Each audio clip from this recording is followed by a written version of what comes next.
Fine. This is a problem number 18. Let us check out. The perimeter of the rectangle and square are same.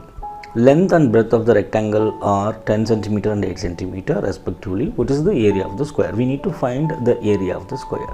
What they have given, perimeter of rectangle is equal to perimeter of square they have given, correct? Now we know what is the perimeter formula, that is perimeter of rectangle is equal to twice the length plus breadth.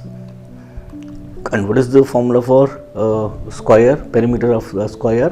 That is 4 into side A, right? 2, length they have given, that is 10 centimeter, and breadth they have given 8 centimeter, is equal to 4A.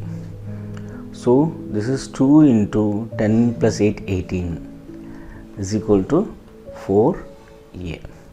So therefore A is equal to 2 into 18 by 4.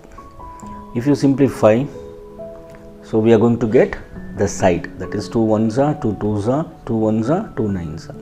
So A is equal to 9. This is a side. Now what we need to find? We need to find the area of the square. Area of the square is equal to A square, right? That is nothing but A into A. What is A? We found A is 9. 9 into 9, which is going to be 9 nines are 81 square centimeter. The answer here is C, 81.